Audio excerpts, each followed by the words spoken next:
Hey there, writing buddies. Michael here with another video for Mr. Swain. In today's video, I'm going to be going over how absolutely pissed I am, or have been for the past 11 years, at the movie Harry Potter and the Deathly Hallows Part 2 for not following the book to the letter. As a little bit of a warning, this is going to be a bit more of a rant, and I am going to get kind of heated here, I'll be honest with you, but I am going to do my absolute best to keep it at PG-13 like the movie, which I think actually gives me one F-bomb. I grew up with Harry Potter, and I remember reading the end, and I just thought, damn, that is how you end a series. That is how it's done. Let's take a look at why the book's version is so much stronger than the movie's version. Just to clarify, I am speaking of the ending. The entire movie, and I'll even say like, the part one, there are other things that you could pick out that are, like why they do this, why they do that. Even with the ending, I do kind of get to a certain degree. I'm going to go over that obviously, but out of all the things that they changed, the ending was the most unforgivable. And that is why I have held on to this for over a decade. Harry felt as though he turned in slow motion. He saw McGonagall, Kingsley, and Slughorn blast backwards, flailing and riding through the air, as Voldemort's fury at the fall of his last best lieutenant exploded with the force of a bomb. Voldemort raised his wand and directed it at Molly Weasley. "Protego!" roared Harry, and the shield charm expanded in the middle of the hall, and Voldemort stared around for the source as Harry pulled off the invisibility cloak at last. In the book, everyone is in the Great Hall, which is a place that we've spent a lot of time in. Everyone, it's a crazy wizard battle, right? I mean, everyone who's, there is just going wands crazy. It's all nuts. And Voldemort is fighting three absolute units in McGonagall, Kingsley, and Slughorn, and he's not losing. Okay, he is beating the three of them. And everyone else who's there is like, I don't want to get mixed up in that. So this is wild. This is absolutely wild. Bellatrix gets nuked. Then, Voldemort blasts everyone back from him. He's super, he goes into rage mode. And he is going to now kill Molly Weasley, who is Harry's, surrogate mother, right? This is the woman who has given Harry a mother's love.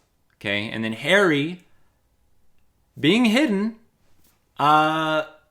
uses Protego to block, and then he reveals himself. Everyone is like, oh my god, Harry's alive, right? Everyone's starting to freak out. People are going nuts. Now, the movie already undercut this moment because they basically traded this out to have a prolonged, kind of duel-ish thing going on with Harry and Voldemort kind of going all over the castle and stuff. Honestly, I still like the book's versions better, but what they did in that prolonged duel with them throughout the castle wasn't bad enough for me to make a video about, okay? But still, it's one of the moments that was so cool when I read it. I was like, no one knows he's alive kind of thing. He's running around casting spells while hidden, and then he reveals himself, and it's a great reveal. I understand why they did it the way they did it. I'm going to get to that here in a moment, but after the reveal, we get this. The yell of shock, the cheers, the screams on every side of "Harry, he's alive!" were stifled at once. The crowd was afraid, and silence fell abruptly and completely as Voldemort and Harry looked at each other and began at the same moment to circle one another. "I don't want anyone else to try to help," Harry said loudly, and in the total silence his voice carried like a trumpet call. "It's got to be like this. It's got to be me." Harry at this point understands that there's this deeper layer of magic going on. Their wands had previously linked up, and no one really understood why exactly, and that was because, up until this point we've had very, flick and swish magic, right? It's been very surface level. Harry got some information from Ollivander earlier, and Harry himself is a product of these deeper layers of magic. Since he was a baby, Harry was protected by his mother through a magical spell that persisted after her death, right? And we know that that is not normal. We know that magic typically ends when the caster dies. Harry knows that we're not dealing with typical magic, and he says that it has to be him because he understands these deeper layers. He understands why he's the chosen one and why he'll be able to do it while others won't. Now we're going to get into, why the movie did it differently. And again, I do kind of see it. I do. It's because of this. It's 6 pages of Voldemort and Harry circling each other. And it's quite a bit of dialogue. There is some exposition put in there, obviously, but it's a lot of dialogue. And if you think about dialogue to scene and to time, this is probably about 6 minutes. If you actually had a scene where they were just literally reading this exact script, you would probably get about 6 minutes of Harry and Voldemort circling each other. But it is the deepest smack talk you've ever read, though. Harry is going so hard on Voldemort, and it's in front of everybody. He is sparing no expense at the absolute verbal lashing he is giving this guy. One of us jeered Voldemort, and his whole body was taut, and his red eyes stared as Snape was about to strike. You think it'll be you, don't you? The boy who has survived by accident, and because Dumbledore was pulling the strings? Accident? Was it? When my mother died to save me? Asked Harry. You don't learn from your mistakes, Riddle, do you? You dare. Yes, I dare, said Harry. Harry is like, yes, bitch! The absolute trash talk is insane. And remember, everyone is watching them. Okay, everyone's there.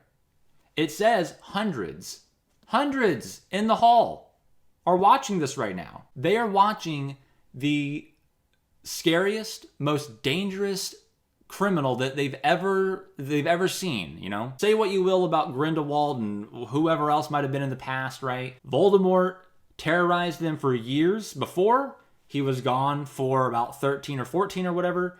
And then he came back in full force, and he is terrorizing them once again. And this man is being verbally abused by a 17-year-old wizard school dropout. Just think about how crazy this back and forth is. And they're all so enthralled that they are not saying a word. Just like the reader, they cannot stop watching. The wand still isn't working properly for you because your master is the wrong person. Severus Snape was never the true master of the Elder Wand. He never defeated Dumbledore. He killed... Aren't you listening? Snape never beat Dumbledore. Dumbledore's death was planned between them. Dumbledore intended to die undefeated, the wand's last true master. If all had gone as planned, the wand's power would have died with him, because it never had been won from him. But then, Potter, Dumbledore, as good as gave me the wand. Voldemort's voice shook with malicious pleasure. I stole the wand from its last master's tomb. I removed it against its last master's wishes. Its power is mine. You still don't get it, Riddle, do you? Possessing the wand isn't enough. Holding it, using it, doesn't really make it yours. Didn't you listen to Ollivander? The wand chooses the wizard. The Elder Wand recognized a new master before Dumbledore died, someone who had never had laid a hand on it. The new master removed the wand from Dumbledore against his will, never realizing exactly what he had done, or that the world's most dangerous wand had given its allegiance. Voldemort's chest rose and fell rapidly, and Harry could feel the curse coming. Feel it build inside him, and the wand pointed at his face. The true master of the Elder Wand was Draco Malfoy. Blank shock followed in Voldemort's face for a moment, but then it was gone. But what does it matter, he said softly. Even if you're right, Potter, it makes no difference to you and me. You no longer have the Phoenix Wand. We duel on skill alone, and after I've killed you, I can attend to Draco Malfoy. But you're too late, said Harry. You've missed your chance. I got there first. I overpowered Draco weeks ago. I took his wand from him. Harry twitched the hawthorn wand, and he felt the eyes of everyone in the hall upon it. So it comes down to this, doesn't it? Whispered Harry. Because the wand in your hand knows its last master was disarmed? Because if it does, I'm the true master of the Elder Wand.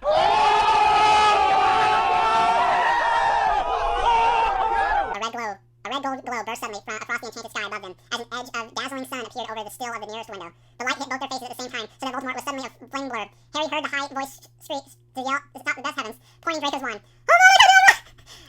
So to recap here, Harry has just explained how the Elder Wand works, that it gave its allegiance to Draco Malfoy after Draco disarmed Dumbledore on the top of the tower, okay?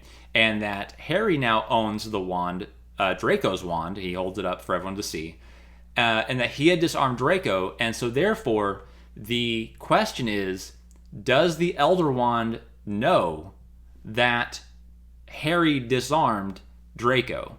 Because if it does know that, then the Elder Wand belongs to Harry and not Voldemort. And a lot of this smack talk also came, the whole revelation also came that, Dumbledore had planned around this eventuality by agreeing with Severus that Severus would kill him. So that was kind of like, he didn't really beat him. They both agreed on how they would do it. So therefore, it's not really a loss. It's like it's an agreement, really, right? So therefore, since it wasn't lost, since he never lost the wand to Severus, Severus was never really in a chain of gaining the wand. Now, in the movie, Harry kind of teases this quite a bit throughout their little duel. But then it's finally really explained, like verbatim. It's just explained outright to only Hermione and Ron. Now, even this I could forgive, okay? Even though I like the books version much better, even this I could forgive. Because I understand that they want to keep the main character, Harry, very active. They want to keep it all kind of flowing. They want to keep it very visually interesting. But of course, I kind of argue that the entire movie was visually interesting. It was a gigantic battle, right? We finally had a wizard battle go on, right? We've had a couple duels here and there. We actually did have a little bit of a spat in the Ministry of Magic where everyone was fighting around like that Death Gate thing. So we've had a little bit of this go on before, but this was like all out war pretty much, right? Hundreds of people fighting each other. I really think that slowing it down to where Harry was hidden under the cloak would have been the smartest thing. I still think that was the right choice. And then having him uncloak, explain everything while they're in this really tense moment of circling each other constantly.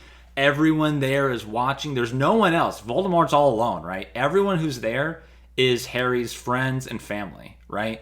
So no one is there for Voldemort, right? I think that slowing it down to have this moment between the two of them while everyone's watching would have been the correct choice. But here's the part that I cannot forgive.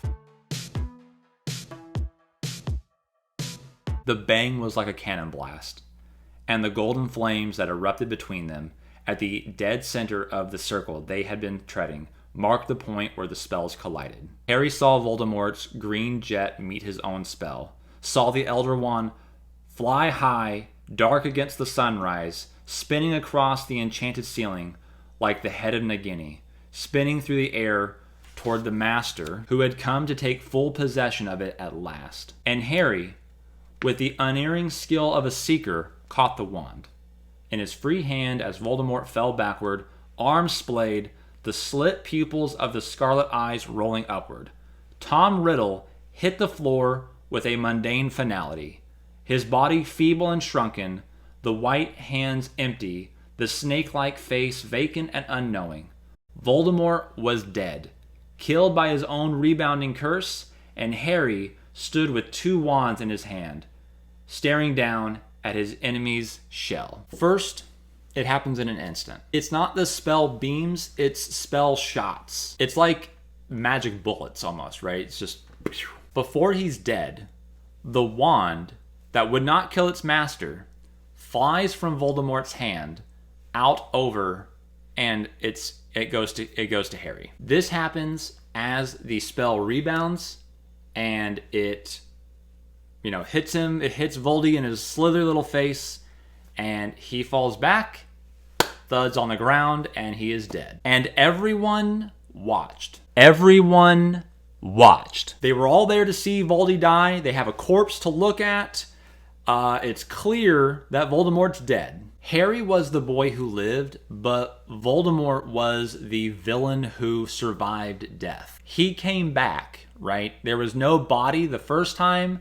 They all thought that he was weakened or dead or something. They didn't know, and they just kind of assumed he was dead. So they really needed to see him dead. Imagine from the movie where, Voldemort just flakes into ash, and they're all in the Great Hall. Oh, was that all of them? Did we get them all? Hey, brilliant job. We got them all. Harry, you're alive. Good. Where's Voldemort? Oh, yeah, he's dead. Totally, completely, flatlined, dead. He's gone. He's dead. Excellent. Everyone, let's go check out the body. Oh, wait, I'm sorry. No, there's no body. No, he just, he kind of like floated away. I'm sorry. I'm sorry. He flew away, as in He just escaped, you mean? He got away? Oh, no, I'm sorry. It was like skin flakes and he was gone. Definitely dead. Yes, for sure. Without a doubt. Okay, right. Listen, you know, I believe you. I believe that you saw what you are describing. The thing is, you know, when you were a baby, we thought he was gone, and then he came back, and lots of more people have died. So, I'm really going to need to see a body. Right, well, I mean, you know, I am the chosen one, so I say he's dead. Harry, I like you. I do. But I don't believe you. Watching Voldemort die in front of them was just as cathartic a release for them as it was for us as the reader. They lived in fear, you know, all of their lives. I mean, a lot of these kids literally grew up in fear of this potential boogeyman possibly coming back, and a lot of the people who were part of the Order of the Phoenix, the first one, they were very nervous that, you know, we never saw him die. He could maybe make a comeback. So, you know, it was important that they see him dead. On top of all that, one shivering second of silence, the shock of the moment suspended, and then the tumult broke around Harry as the screams and the cheers and the roars of the watchers rent the air. They go wild for Harry. They go absolutely crazy, right? This would have been like one of those times where like we all saw those clips of people like filming in the Avengers theaters, and like, you know, all of a sudden Thor's hammer flies over to Captain America's hand and everyone just like jumped out of their seats and freaked out. It would have been like that. You know, we would have seen that, but we didn't. We got this. Some movies or shows, they have bad endings, and that is bad writing. You know, I'm not going to give them a pass on that. But Harry Potter and the Deathly Hallows Part 2 had good writing sitting right there for them to use, and they didn't. So there's my rant 11 years later. It serves as a wonderful lesson to writers to really learn how a scene can be done so right and how that same scene can be done so wrong. Let me know in the comments below if you like Voldy's death better from the book or from the movie. Interested in hearing your thoughts. Make sure to subscribe for more videos, and I'll see you next time. Happy writing, happy reading.